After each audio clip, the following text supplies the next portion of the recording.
आपको याद होगा जब कभी हम लोग विपक्ष में रहकर के और खासकर विधानसभा में सवाल उठाते थे तो प्रदेश की सरकार ये दावा करती थी और न जाने कहां से आंकड़े लेकर के आते थे और ये कहते थे कि उनके जीरो टॉलरेंस की पॉलिसी है, खास करके करप्शन को लेकर के जीरो टॉलरेंस की बात करना, लॉ एंड ऑर्डर के सवाल पर सरकार ने तमाम बार दावा किया है, न केवल खुद कहा बल्कि संस्थाएं लगाई अपने नैरेटिव को, परसेप्शन को बदलने के लिए, और जीरो टॉलरेंस की पॉलिसी पे सरकार लगातार दावा करती रही है। और जिस तरीके से लगातार हम लोग सुन रहे हैं सरकार के विधायक क्या कह रहे हैं, उनके ही अपने नेता ये कह रहे हैं कि उन्होंने जीवन काल में, उन्होंने अपने पूरे राजनीतिक जीवन काल में ऐसा भ्रष्टाचार नहीं देखा होगा जो इस सरकार में चल रहा है। और एक बार इसी प्रेस कॉन्फ्रेंस में जब हम और आप लोग बैठे थे तो जो प्रेस में छपा था उसी का जिक्र करके मैंने कहा था कि मुख्यमंत्री खुद स्वीकार कर रहे हैं कि कई विभागों में बड़े पैमाने पर दलाली चल रही है। और ये जब बात कही गई थी तो आप जानते होंगे पलट करके क्या बात रखी गई थी। और आज जो हमारे साथी ये सवाल उठा रहे हैं बलिया का लेकर के, आपको जानकारी होगी कि समाजवादी पार्टी के विधायक संग्राम सिंह, उन्होंने विधानसभा में इस बात को रखा था। तो ये एक जगह के भ्रष्टाचार का तो खुलासा हुआ है। उत्तर प्रदेश के न जाने किस किस कोने में कितने बड़े पैमाने पर भ्रष्टाचार चल रहा है। और जो लोग ये होर्डिंग भी पढ़ेंगे या जो हेडलाइन अखबारों में छपी है, बड़ी मुश्किल से ऐसी हेडलाइन अखबारों में मिलती है, पुलिस ही डाकू, बड़ी मुश्किल से अखबारों की हेडलाइन ये मिलती है, पुलिस ही डाकू हर दिन 15 लाख वसूल रही है। सोचिए आप, अगर अखबार ये मजबूरी में लिख रहा है कि वो परेशान होकर के लिख रहा है, और मुझे ऐसा लग रहा है कि हमारे अखबार के लोग भी अब अपनी जिम्मेदारी निभाने लगे हैं और बहुत जल्दी खुल करके जिम्मेदारी निभाएंगे। हम इसके लिए भी अपने लोगों को, आज जब संविधान मान संघ की स्थापना कर रहे हैं तो अपने पत्रकार साथियों को इस बात के लिए भी बधाई देते हैं। तो ये एक सड़क, एक जिले का भ्रष्टाचार जो दिखाई दे रहा है, पुलिस को पकड़ रही है। प्रधान सांसद जी के क्षेत्र में पता करिए क्या रहा, क्या ये बात नहीं निकली कि पुलिस क्या कर रही थी? वसूली। और ये जो इनकाउंटर का जो डर दिखाते हैं, हमने और आपने कई बार सोशल मीडिया पे वो वीडियोस देखे हैं जहां पर पुलिस रेट तय कर रही थी कि टांग पे गोली मारी जाएगी तो इतना पैसा देना पड़ेगा। और फिर हम लोगों ने वो भी देखा कि जब बंदूक नहीं चली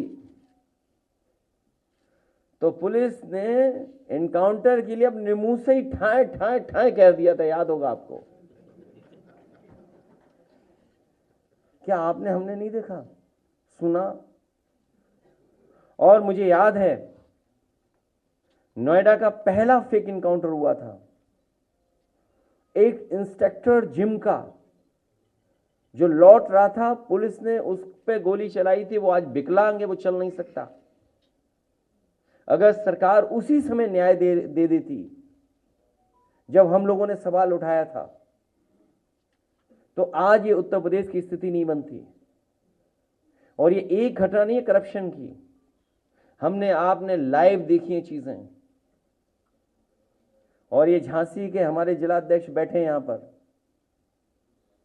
एक नौजवान कुछ पैसे को लेन देन था पुलिस इंस्पेक्टर के साथ। वो रात में उसको पकड़ करके लेकर के उसकी हत्या की थी, इनकाउंटर किया था उसका फर्जी।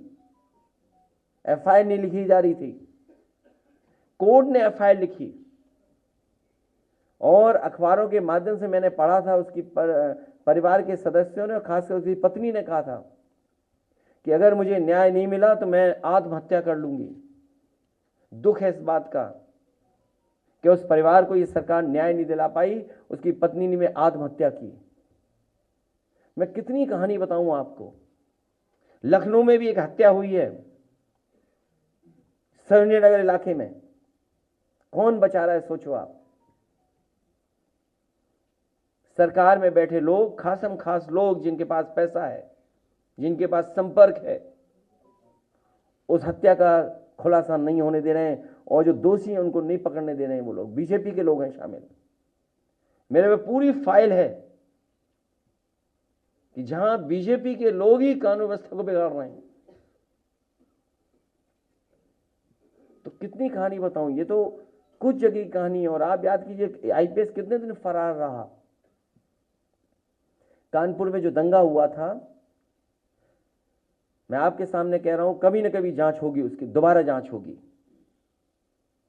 वहां पर पुलिस ने जिस तरीके से पैसा वसूला है लोगों पर और खासकर मुसलमान भाइयों से पैसा लिया है, झूठे मुकदमे लगा कर, डर दिखा करके, जब सरकार की जानकारी में आया तो सरकार को अधिकारी हटाना पड़ा। उस अधिकारी ने, उस अधिकारी के साथ मिलकर के लोगों ने करोड़ों रुपए वसूला था। कितनी कहानियां बताएं आपको, भरी पड़ी हैं। और फाइल अभी मुझे लोग देके गए हैं, अगर फाइल का पढ़ दें तो न जाने कितना भ्रष्टाचार दिखाई देगा केवल एक विभाग का। और फिर ये ड्रोन वाला कोई कार्यक्रम चला रहे हैं बीजेपी वाले। ड्रोन उसी से देखेंगे, ऊपर से ही देखेंगे। बताओ, आप अस्पताल जाते हो, ड्रोन की जरूरत है आपको क्या अस्पताल में भीड़ देखने के लिए? लोहिया अस्पताल जाइए, आप सिविल हॉस्पिटल जाइए, पीजीआई आप जाइए, क्या आपको ड्रोन की जरूरत पड़ेगी भीड़ देखने के लिए?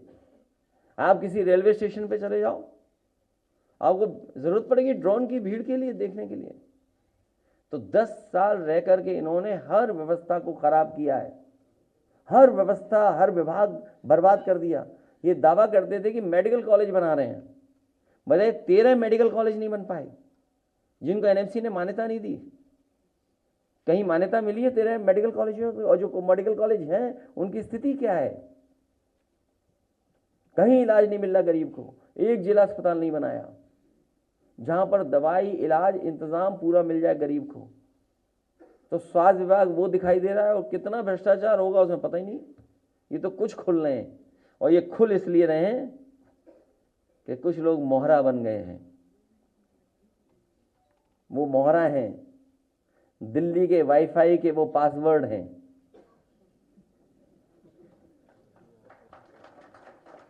ये नई तरह की टेक्नोलॉजी, तो टेक्नोलॉजी के हिसाब से बोलना पड़ रहा है। आप समझ गए हो कौन मोहरा है? सुनने में आया कि मौर्य जी मोहरा हैं, दिल्ली के वाईफाई के पासवर्ड हैं। अगर दिल्ली वाले किसी से मिलते हैं तो लखनऊ वाले भी मिल रहे हैं किसी से। तो बताओ सरकार चलेगी ऐसे? क्या सरकार चलेगी बताओ? और जिन्होंने बिगाड़ा है सब कुछ, क्या वो लोग ठीक करेंगे? और सबसे गंभीर सवाल मैं आपके सामने रखता हूं।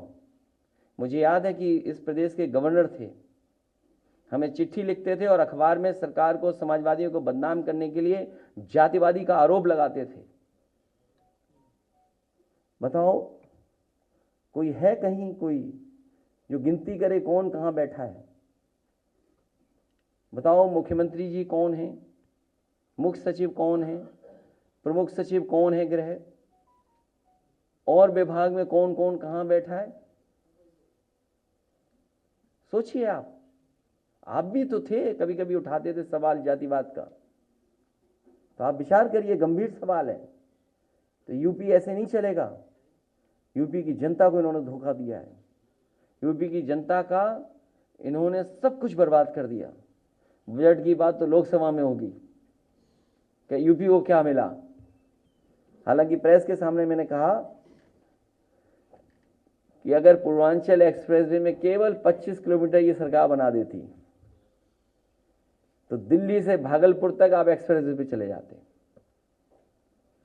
जिस गांव में जितना बना करके छोड़ दिया हम लोगों ने, उस गांव से आगे 1 इंच जमीन नहीं सरकार ने ली। अगर कोई गाजीपुर का हो तो वो जानता होगा पखनपुरा तक छूट गई थी सड़क, उसके आगे नहीं सड़क जा पाई। तो अगर वो सड़क बन जाती जो पैकेज दे रहे हैं बिहार को, और बिहार की बाढ़ कैसे रुकेगी बिना यूपी की बाढ़ को?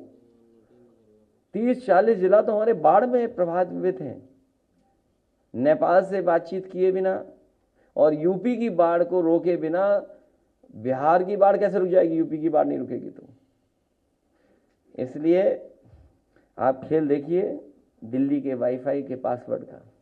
अखिलेश जी समीक्षा बैठक में नहीं जा रहे हैं दोनों डिप्टी सीएम। नेम प्लेट वाले मामले पर अपने जो फैसला उसको बरकरार रखा है। किसमें? सुप्रीम कोर्ट ने जो नेम प्लेट वाला मामला था सर दुकानों पे लगाने वाला, उस पर अपना वो मैं कह चुका हूँ सर, दोबारा क्या कहना। मैंने तो कहा ना कि ये लोकसभा चुनाव में आखिरी कम्युनल जो इनकी जो कम्युनल जो पॉलिटिक्स थी उसका अंत अगर किसी ने किया तो समाजवादियों ने किया, पीडीए परिवार के लोगों ने किया। ये जो कम्युनल पॉलिटिक्स थी, सांप्रदायिक राजनीति भारतीय जनता पार्टी, उसको अगर किसी ने रोका है और उस राजनीति को अगर किसी ने खत्म किया है तो समाजवादी लोग और पीडीए परिवार के लोगों ने। और हम लोगों पे आरोप लगाते थे कि ये एमवाई पार्टी है, लेकिन मुझे खुशी है कि इस बार पीडीए परिवार ने दोनों एमवाई को हरा दिया। अखिलेश जी मुख्यमंत्री जी की मंगलवार बैठक में दोनों डिप्टी सीएम नहीं गए। और जो देखते नहीं आप, जब दिया आखिरी में फड़फड़ाता है तो ये फड़फड़ा रहे हैं, इसीलिए होर्डिंग लगवा रहे हैं। लेकिन मैं धन्यवाद देता हूं कि सौहार्द में जयते के लिए जो सुप्रीम कोर्ट ने फैसला लिया उसके लिए बहुत धन्यवाद। और सुप्रीम कोर्ट को स्वयं संज्ञान में चीजें ले लेनी चाहिए उत्तर प्रदेश की कुछ गतिविधियों पर। होने वाला है सर। अखिलेश जी दोनों डिप्टी सीएम नहीं गए। एक तो मुख्यमंत्री के कार्यक्रम में आज नहीं गए, कल उनके जो बैठक थी उसमें नहीं गए, और ये दिल्ली तक। क्यों तुम्हें समझ में नहीं आता? मैंने कहा दिल्ली के वाईफाई के ये सब पासवर्ड हैं। अखिलेश जी गैर मान्यता प्राप्त मदरसों के लिए है आदेश जारी हुआ है कि उसको बंद क्या चीज? ए रुक जाओ भाई, उधर सुन लें, तुम बड़े पत्रकार हैं। किसका? मुझे लगता है ये विंटर डिस्काउंट तक चलाना पड़ेगा।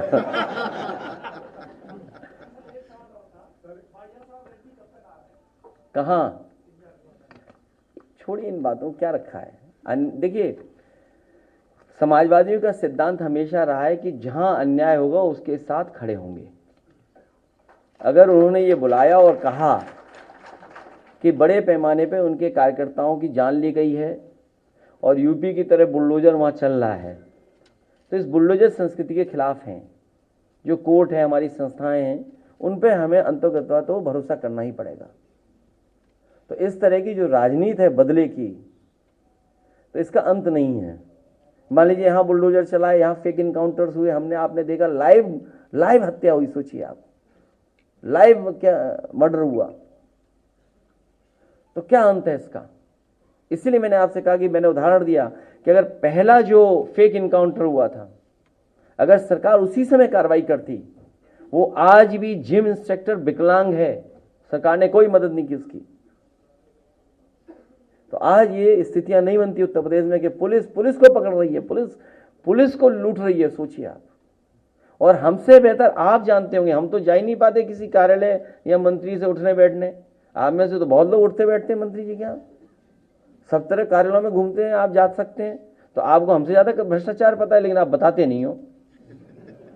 नहीं पता है आपको, ऐसा नहीं है कि आपको नहीं पता है, आपको सबको पता है, और आपको अपने विभाग का भी पता है। सबसे बड़ी बात यह है।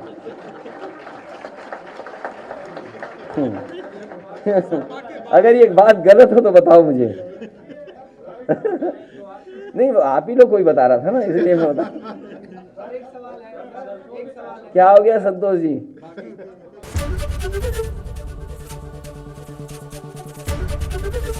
एबीपी गंगा, खबर आपकी, जुबान आपकी।